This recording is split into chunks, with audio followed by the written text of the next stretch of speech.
Good afternoon, everybody, and welcome to the August 25th Board of County Commissioners Workshop.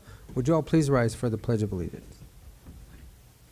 I pledge allegiance to the flag of the United States of America and to the republic for which it stands, one nation, under God, indivisible, with liberty and justice for all.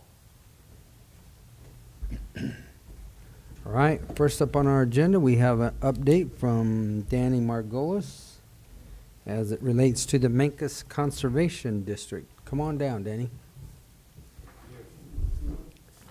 How's your landscape broadcast burning going? I see you have a fire on Stoner Mesa. We're not doing anything right now. I heard that was you guys.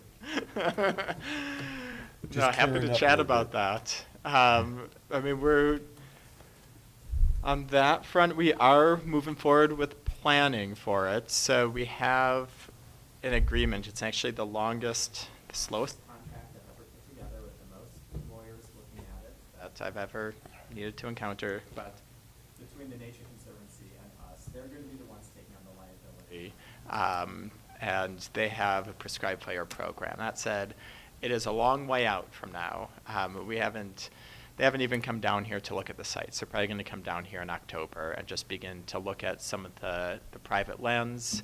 We're working with a number of landowners as well as the Yumon Ute tribe for Adams Ranch for a potential prescribed burn, but it's all in very initial stages for it. We do have funding for it, but I know it is a concern. And it's a good tool to reduce wildfire risk, but obviously, as we all know, that it can be a mechanism for creating wildfires too.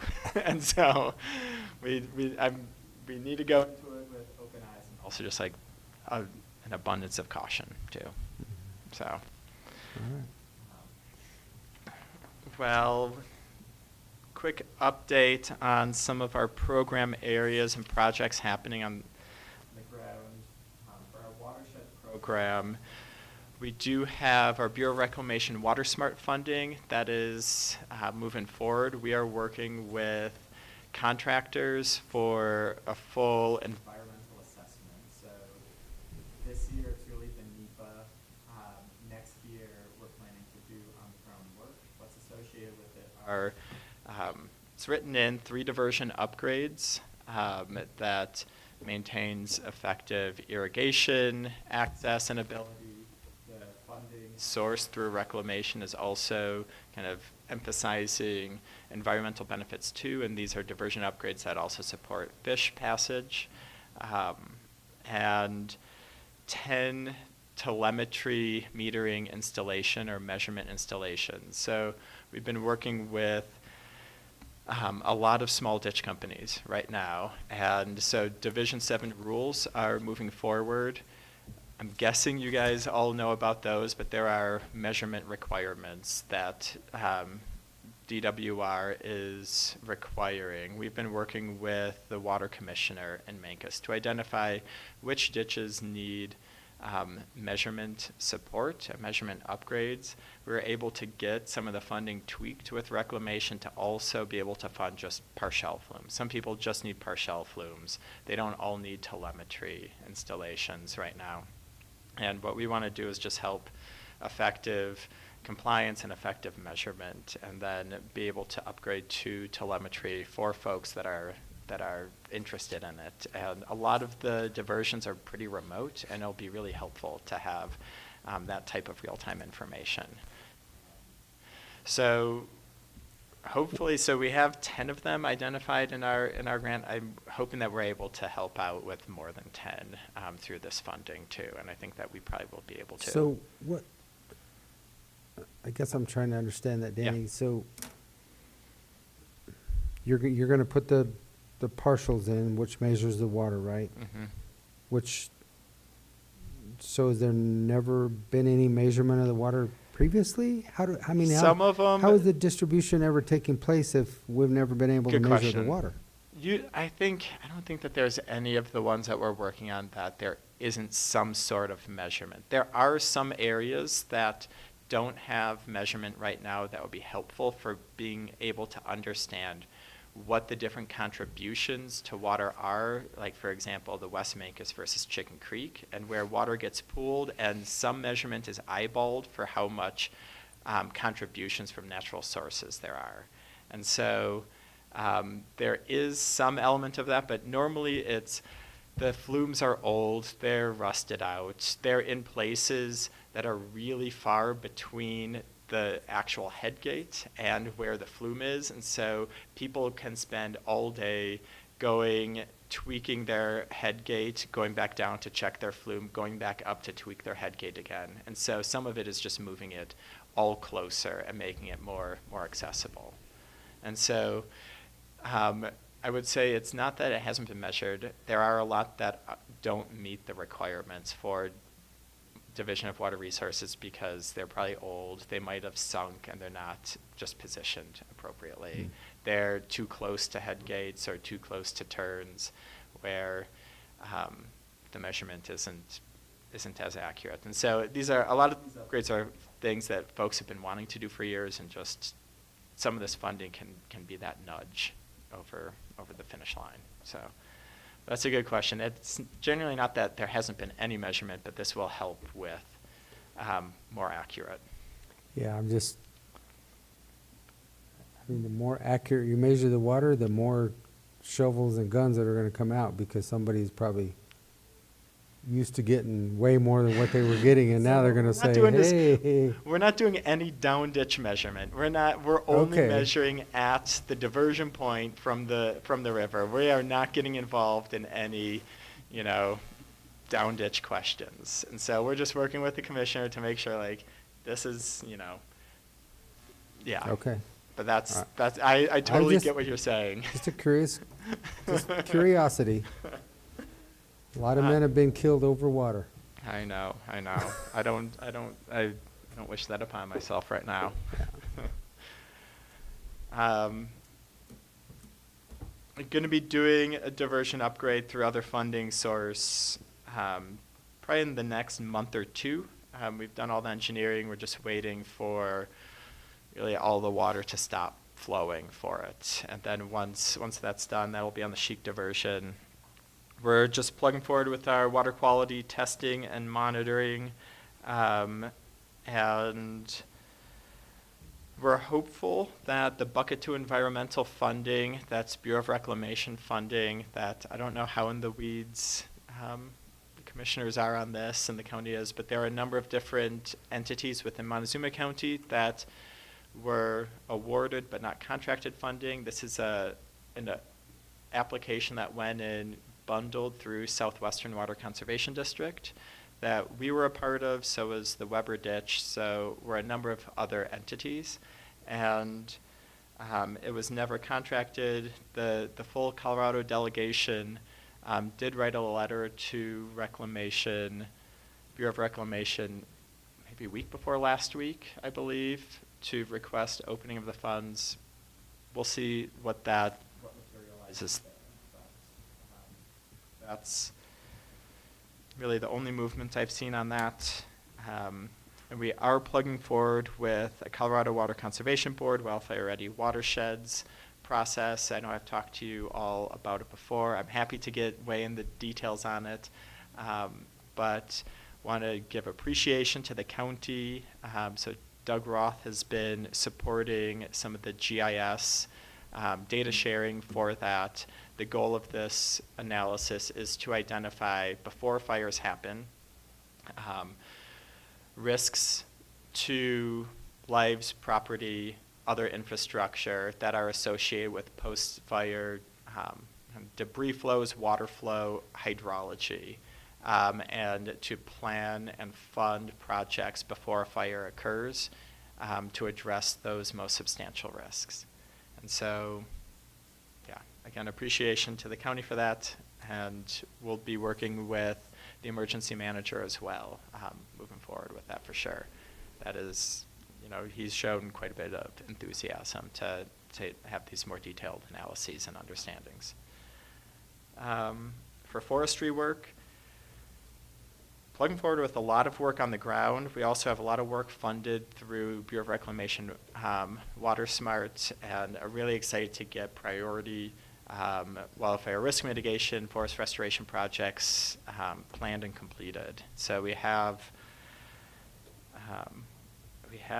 upwards of 1,000 acres that are in various stages right now of implementation to being incorporated into the NEPA planning for beginning of implementation next year, focusing on ponderosa pine ecosystems and doing a lot of the larger properties, but also really working from like 10 to 300 acre parcels.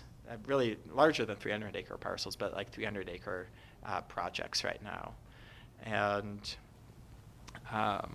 funding through the Colorado Strategic Wildfire Action Program from Department of Natural Resources, and relatively new funding also from the Natural Disaster Mitigation Enterprise Grant that's from insurance premiums that are paid out to the state. It's state funding, but it's from insurance companies.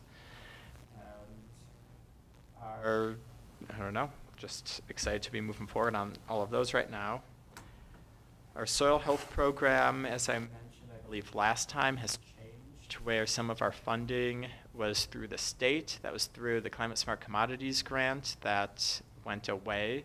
And so we lost some of that programming, are trying to rebuild it in different capacities. You know, our board and our district has been feeling that kind of the core element to conservation districts and their inception were to address soil health concerns associated with the Dust Bowl and following the Dust Bowl. And right now we are just tailoring our program of work to the appropriate funding and need, and did receive some recent funding to support, I'm trying to remember what the name exactly. So essentially irrigation audits on systems, and to do cost share with landowners to do, you know, relatively modest but definitely valuable irrigation upgrades to their systems. And it can be just like anything from nozzles to working on pumps to kind of more detailed timing programs that will support them to irrigate at certain times of the day versus others. So we're going to be working in partnership with NRCS on that one as well, putting together workshops and I don't know, various workshops on weeds, integrated pest management, soil health, and supporting producers through soil health testing, and bring in some contractors to do analysis and recommendations on soil health analyses. So I think if there's anything else, I'd say those are some of the biggest programmatic updates that I have. I did go out on Friday with Metallic Minerals and others to see their proposed site up in the Rush Basin on the East Mancos. They have like tight parameters that they're able to work in due to kind of Forest Service, but also the way that they wrote their substitute water supply plan initially, and was able to see some of their proposed areas for kind of putting in a holding pond that they'd be using for pumping, which is, you know, we are happy to hear that they are looking into that, to bring in an engineering firm to do that, to do maybe a new substitute water supply plan, but that's exactly kind of what our Board of Supervisors was recommending as a course of action, versus pulling from a water source that they'd be then substituting water downstream from some of the agricultural diversions. And so, you know, we heard and were concerned about water quantity and quality, but water quantity of, you know, some producers, you know, maybe being in a position that they aren't seeing the benefits of augmented water from that project, and hopefully their new plan of action might mitigate those concerns. So, I wonder if you guys have any questions for me. I don't have any right now. No. I You think don't have any questions? I think I asked my question right straight up front. The only other thing, and I know I've asked this before, Danny, but how many square miles do you guys really? I need to bring this first off. I don't know the exact number of square miles. Focus on. I'll give you where we work is from north of Summit Lake, east to the county line. So a little bit north of Summit Lake, east of the county line, south to really the reservation, and not inclusive of Mesa Verde itself. And so it's like the Okay. Mancos Valley, Sierra Mesa ranches are in it, but then heading north from there. So up to let me Summit. ask this in a different way. Yep. Might be easier. How many irrigated acres do you have in the district?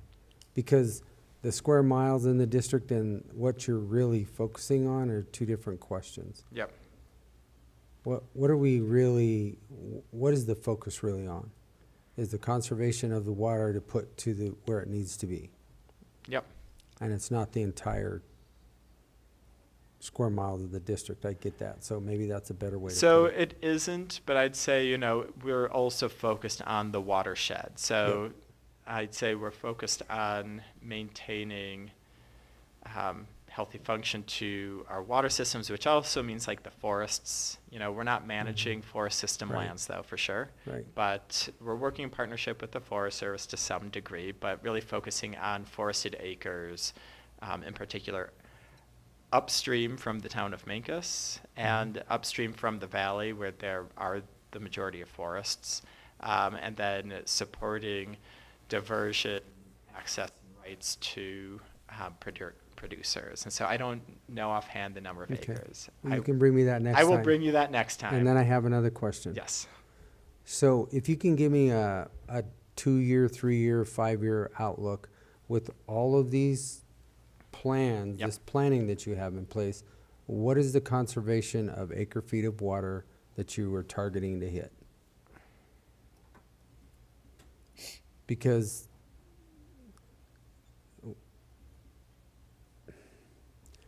at some point, the implementation has to take place to hit the target.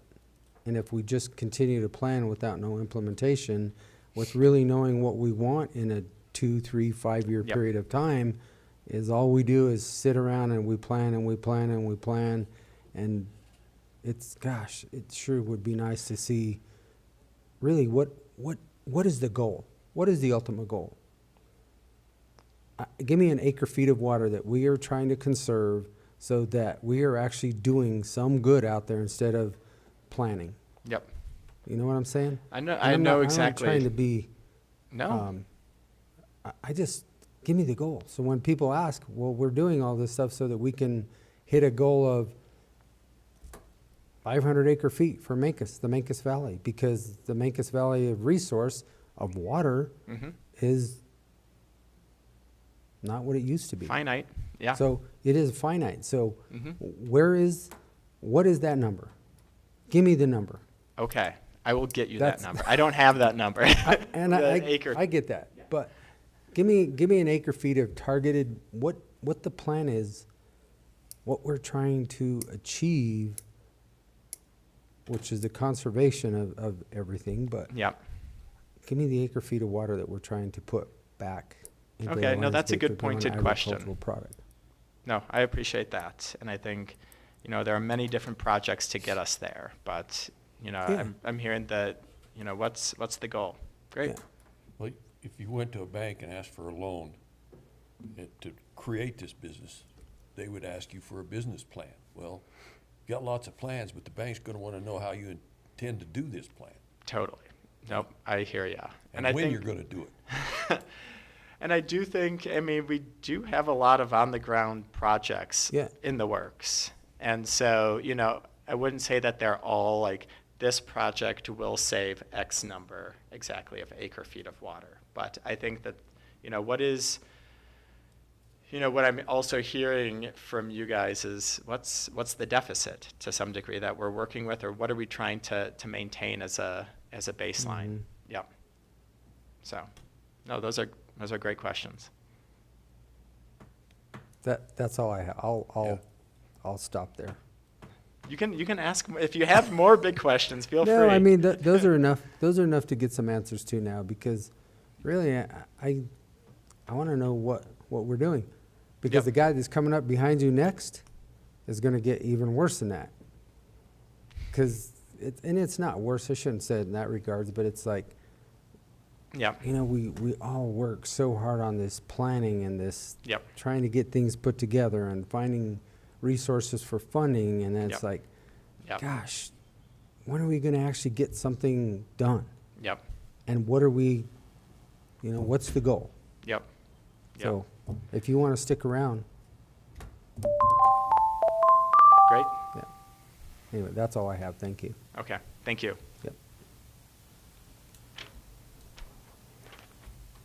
All right, James, that's going to segue right into you.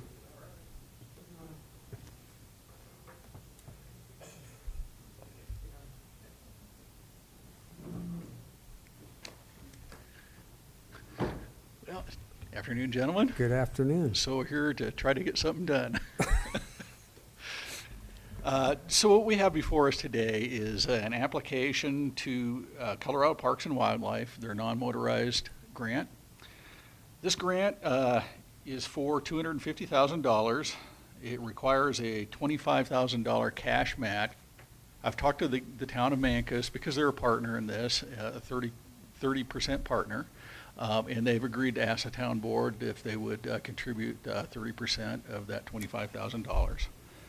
So this grant is really supposed to pair up with the GOCO grant that we brought this before you a couple weeks ago. I think the intention of GOCO was to drop the dollar amount that we were making from that original grant request. The funding comes from GOCO. So what they were trying to do, I think, is preserve a little bit of funding within their original, that GOCO application, and they had a limited amount of funding in that. So they told me to apply for the non-motorized grant, which is $250,000. So this would bring us up to the full match amount that we're missing at this point. And this grant request would be for $250,000. Question? Not about this specific item, but how secure is GOCO's funding? Is Well- somebody looking to get into that? Yeah, that's a good question, Kent. I really couldn't answer how secure that is. I mean, if we've asked for, 1.5 million on the Yeah. GOCO side, and then so combining this 250,000, I don't know how secure that is. I mean, total statewide, is state itself looking to, I'm don't- sure it's You know, I don't I don't legislatively think they impossible. can, but because they may be looking, they're looking in every they corner. they protected it pretty well, that this would all Yeah. be utilized, because this is all voluntary money that's Right. There's Yeah. no local lottery uses. funds. It's basically lottery money. I mean, that's really it in a nutshell. It's Yeah. lottery money. All I can say is up to this point, they've defended that pot of money very well. And there may be some legislative sideboards on that prevents the state from dipping into it. I couldn't tell you directly on that, though, Kent. Okay. I mean, Well, it's a fair nothing's- question, because Nothing's Oh, yeah. outside the realm of this state legislature. Boy, no kidding. Yeah. especially with their situation right now. Yeah. Yeah. Anyway. Any Yeah, questions? but this is probably our last-ditch effort to try to get it funded and implemented on the Mancos side. Okay. And I think we could find like I said, a bundle of lath, and we could go start driving stakes, and that trail would get built pretty quick. Yeah. Yeah, we've all talked about that, yeah. But, yep, All right. I don't have anything else. okay. All right. Gentlemen, also, I don't know if this was on the agenda, but I also had two resolutions that should have been a part of the package. If it's not a part of the package, it's no big deal. We can come back later for these. I'm just trying to accomplish as much as we can all one fell swoop. You know what, So one is a resolution for the GOCO grant, and the other one is a resolution for the CPW grant. I see Colorado Parks and Wildlife Grant passed in Mesa Verde. I don't see the other one. I don't either. We should have one that's for $250,000, and the other one is for $1.5 million. Yeah, so the one up on the screen is the CPW grant resolution. This is the Yeah. 250. And then this one There it is. for 1.5. Okay, go ahead. Okay. Okay, so both of these resolutions are required by the respective agencies as a part of the local government commitment to the project. And so both of them just establish that what we're asking for. The other thing that does establish is that we will keep that trail open for at least 25 years. I believe just the CPW one had that. Yes, just the CPW had that one. You know, And I see a mistake right there. It says 2.5 years. We better correct that. we're gonna keep it open Two- shorter than it took to build the Yeah, thing. that's right. Definitely a lot less than the plan. Yeah. Okay, Okay, thank you, all gentlemen. right. Thank you. Yep. All right, next up is our golfer extraordinaire, I hear. Yeah. I didn't say I confirmed it, I just said I heard. Well, you're from a reliable source. All right. Here is true. Drug and alcohol policy. This just an update? This is just updated. A few new language that aligns with the lengthy drug and alcohol statutes, and then an updated back page along with the appropriate substance abuse counselor, medical review officer, and alcohol and drug program manager, which is on page 27.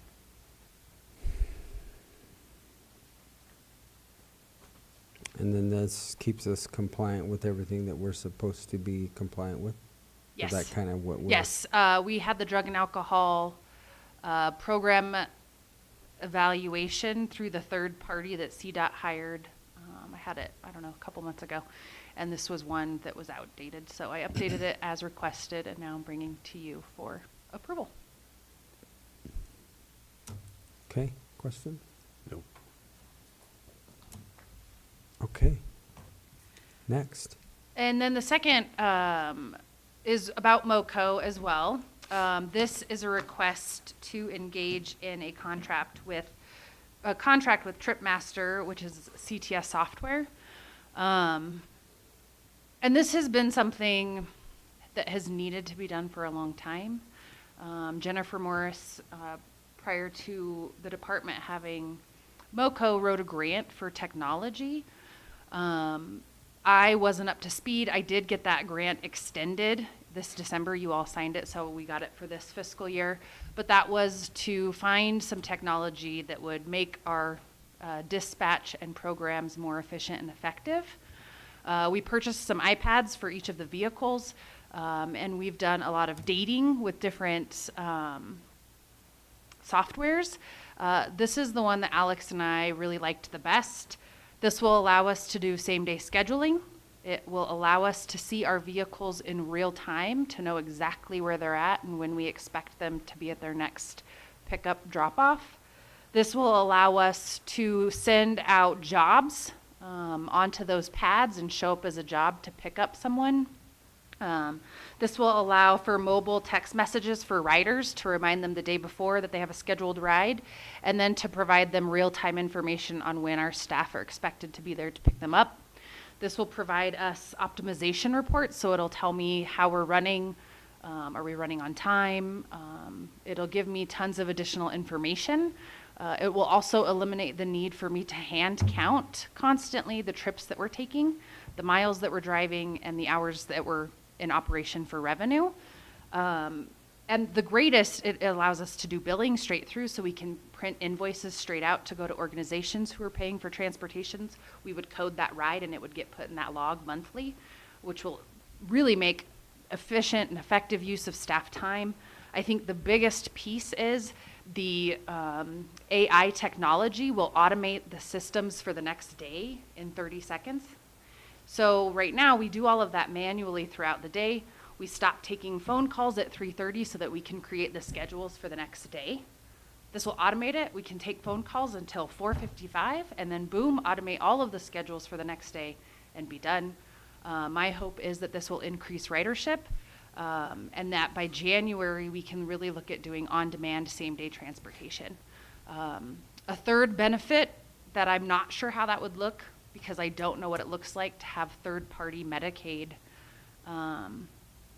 The state's going to the Intellis TransDev, so all Medicaid rides will be through Denver and then they farm them out. This software will be able to link in with theirs so that when they give us a ride, we can put it right in the system versus phone call and doing all those things manually. And I'm hoping that that will help. It's my understanding the last time the state did this where they were the broker, it really impacted MoCo's bottom line. I'm hoping that we can reduce some of that with an enhanced, better system. My intention, if this is approved, it's $750 a month. That can absolutely be billed to CDOT 50/50, maybe even 80/20. I put it in our grant request at 80/20, so it's offset.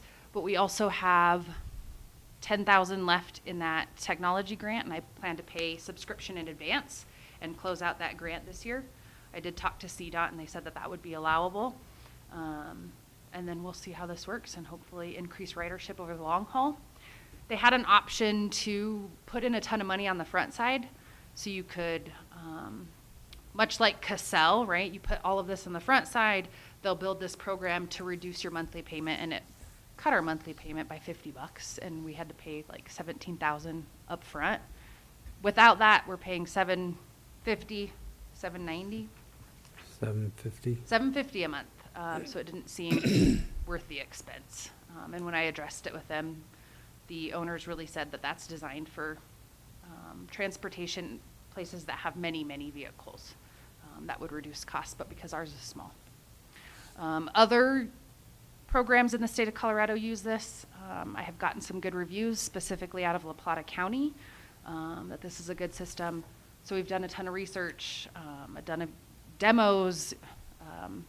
We feel like this is where we want to go. And down the road, we could add in booking trips online. We can add in taking credit card payments when somebody gets on transportation. Like there's a wide expanse that we could also engage in, but we didn't because we're not there yet. And so it feels like if we grow, which is the hope, that this program could grow with us.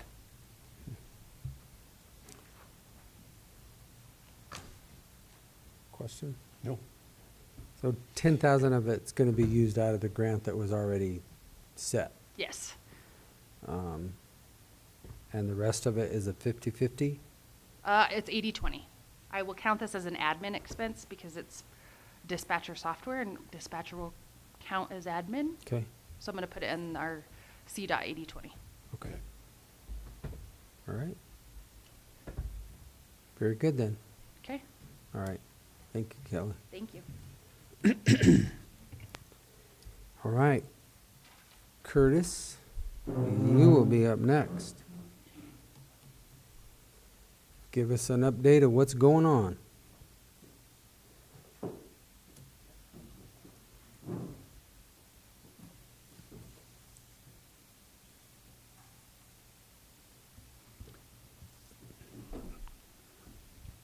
Good afternoon, gentlemen. Well, this last couple weeks, let's hit the budget first. As of right now, we are 38.2% expended. We still have 21.8% to go for this year, so we're sitting real good on the overall budget. Administratively, I went out with Russell to the Hay Camp gravel pit, and we looked at the noxious weeds out there, the brome, and he felt like it wasn't any problem at all for him to go ahead and spray that for us. There wasn't as much out there as what we had all anticipated, so he's going to do that. That way, hopefully, we can get that to let the mineral geology let that reclamation go. It's a piece of reclamation that we're trying to get off of what we had handed them, and they came back and said that the brome had taken off in 2 areas that had to be sprayed first. So Russell is going to take care of that. I believe he should have already got that done this week if the rains didn't mess him up. On top of that, I was out there looking at the road that we do have an issue with. It is down to the native soil and rocks, and I'm going to go ahead and call Kathy now. I wanted to visually put my eyes on it.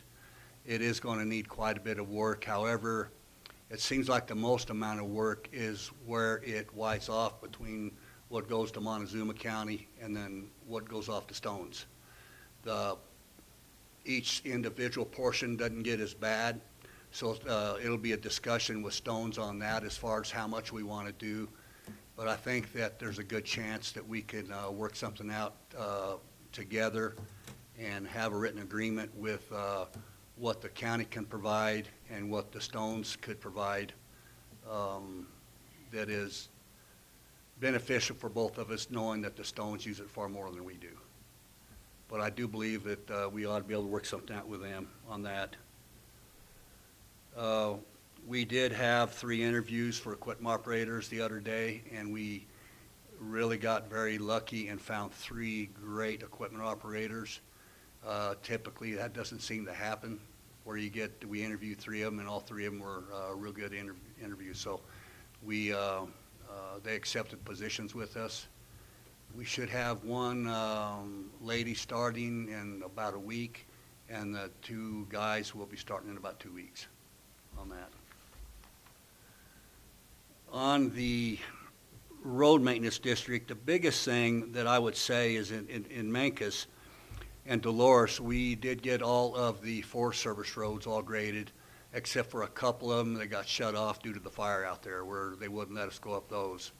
So the Forest Service roads all got graded, and then we have submitted for the Forest Services portion on that. On the districts, basically, there's been a lot of mowing and a lot of mulching. And I don't know if you guys have seen some of the mulching, but the mulching is juniper and a lot of different things that has really encroached on the right-of-way. And the people have been stopping our crews time after time, thanking us on that. The guys have been doing an absolute fantastic job on that. We're clearing it out basically from the edge of pavement, edge of chip, all the way out to the fences. And it's making a big difference on the sight distance on those roads.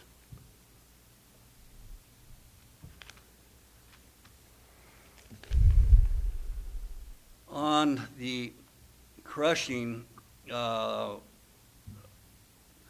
we have everything basically in the Cortez yard. It is in pieces, and the guys have been welding and welding and welding away on it. They are making really big repairs on it. The one thing I definitely wanted to take right now and say is that we have been getting a lot of different feedback. We've had a lot of people coming up to our crusher crew asking them if we were selling the equipment. We've been getting a lot of people asking why are we getting rid of the crusher? And coming straight from me is I want to say the crusher is probably the second best asset we have, only second to really the crew, our employees. Other than that, the crusher is a big asset to us. It's just that this asset's not going to be used for the next year or so. We have way too much gravel and chips in our pits right now, and we just don't need to be out there doing it right now.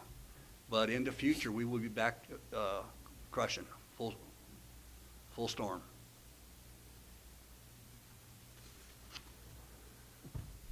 On the maintenance and repairs, through the vehicle maintenance division, we're 53% spent, 46% remaining, so we're sitting fairly good there. We don't anticipate any big repairs needed right now, so I think that's pretty good. And then again, on the back sheet, it is our road projects that we're getting ready to chip. That'll start the second week of September, and that is the priority being shown again. So if you have any questions, I'm done with my report. Go ahead. I don't, This is, well, we don't have access to the material right now, but just, what would wood chips do to those the sides of our roads in those bar ditches? I'm thinking if we ever inherit the wood pile out there, would it mulch it? Would it wash away? The mulch would wash away. Okay, It would wash away, and then the bad thing is when you add too much mulch to your ditches anyway, is it will form a thicker mat if it doesn't wash away. And so then what happens too many times is it actually raises the ditch level too much, especially when we have a ditch that we have culverts in. yeah. It's important to remain that flow line where the culverts are set at. Yeah, I So- didn't consider the culverts. Yeah, and I know what you're talking about as far as what needs to be done with all that material up there. Oh, there goes that. I don't, yeah, that's a whole nother conversation, Yeah. so. I was going to ask Stephen as it relates to you, Curtis, but I know 2 weeks ago you were in here, right? What's that? 2 weeks ago you were in here? Yeah. 3 weeks ago? Mm-hmm. Where we stand on that piece of property? Curtis might be able to answer that more. You know as much as I do. I know Stephen was Stephen. reaching out to the landowner Okay. with a contract. Or And was I gonna haven't heard discuss it, anything but I back haven't from heard anything Stephen. further. He just said he had a lot on his plate, and I hate to keep bugging him on it, but, All right, that's fine. Just a question. We'll bug him. okay, that's, We'll bug him. We'll do that. okay. All He right, can't so get Stephen, upset if at you're you. listening, you know the first question for tomorrow. All right, thanks, Curtis. Nothing else? Sorry about being tongue twisted, guys. Oh, You're that's all you're right. fine. Next time I'll read it to you. You're fine. Okay, Travis, last but not least, we've kind of taken a letter. Thanks, um, Curtis. To send to the state and the governor, basically, something that we've been talking about for a long time, and Mesa County actually started this. I did tell Bobby Daniel that I would get this on our agenda. I think some counties have already done it, some have already approved it. Yeah. And I think a lot of them are gonna get done this week, but basically this is, in regards to unfunded state mandates to the counties. And with that, I'll let you elaborate, Travis, if you want to. Well, I'm not sure. We could probably stay here for a week and talk about this. There's been a lot of discussion through the County Administrators Association regarding this. A lot of ask for resolutions. We don't have the resolutions. We're just sending a letter if it's up to the commissioner's desire to do so. Currently, the state is, at least $800 million in the hole. It doesn't sound like they're going to make any drastic cuts, or they're moving money from one program to the next to cover overages. And we just keep getting hit with unfunded mandates, whether it's, the jail reform bill, law enforcement accountability, affordable housing. I mean, the list can go on and on and on. And at some point in time, our bank account's gonna break. So, and we have needs to address within our county versus what the state is wanting us to do. So this is just a letter explaining to the state leadership that they're gonna create a mandate and it's unfunded. We're gonna take it as optional pursuant to the statute. Okay. Any questions, gentlemen? I don't, personally, I think you should add in there, not just because of the legislature. All of these agencies, just like these, writing these rules cost us money, and it's coming from the state. It's the same deal. Yeah. It's not even a law. They just write a rule, just like this 31. CDBG did on still, and look what it does. It's gonna cost us money. Every one of those things do. And I can add- Anytime any one of those agencies, if they change a rule, it costs us money. And I can add that in there. I think we should Before add tomorrow. that in there. That the agencies need to be held responsible for, be able to pay for their damn changes. Cause every one of them costs us money. I don't know, what do you guys think? I don't have any issue with that either. But Yeah. again, like I was asking, I'd like to know what the goal is on Regulation 31. What is the goal? By putting all of this monitoring systems into play, what is the goal at the end that we're trying to achieve? Are we cutting it out? Because we're not cutting it out. The methane is going to still be created or it's still there. What are we doing other than just monitoring it? So what is the end game? What, They're trying to force every landfill to do a methane entrapment system, to trap Which- that gas and use it into your natural gas lines. That's Wow. what their ideal. then just system tell us is. that. Tell us what is the end, what's the end That's game? what their ideal thing is. 'Cause I I- can tell you that right now. I don't get it. I don't ever hear it. You don't ever hear it. You hear all these, well, do this, do this, do this because, well, there's a consequence to the because. Sure. What is it? So I don't have any issues. I don't think we emit Adding it. enough methane down there to keep a pilot light going. We I don't- probably don't, but you take like those big I don't think so. Yeah. mounds of trash out there east of Denver. I mean, when you look east out of Denver and you see them big hills out there, Yeah. it's just a trash pile. It's covered up with dirt. Yeah, in the Well, front they could range. put, I mean, they could put a methane collection system through that thing, tunnel it through that thing, and they could probably collect quite a bit of methane. Yeah. But I think that's their ultimate goal, is to make people put those in there. Well, that's all I'm asking is, what is the end game? What are you trying to do? What are you trying to I accomplish? think that's honestly what they're trying to do, is make people start putting those into all the landfills, so that they don't have to do it later. I think that's their, Then that's just their. tell us. Yeah, and I don't Just- know why in the hell they just don't tell tell us. everybody that's, hey, listen, but it's just like that. If that's their goal, if that's what they're trying to do, they need to come out with a way to pay for it. Mhm. They need to come out with a way to pay for it and tell us what the hell you're doing, just like what you're asking. What the Just hell are you doing? tell me what Then we're what trying are to you doing get. this for? Yeah. Yeah. I think that is actually what their goal is. Well, then, okay, but let us know what the goal is, because right now, it doesn't show that. Just to monitor, Just to monitor. I know. doesn't make any sense. No, It says it's going up or it's going down. yeah. That's not logical. Okay, add that in, Travis. Anything else? All right. That's it, gentlemen. With that, we are adjourned. Thank you all.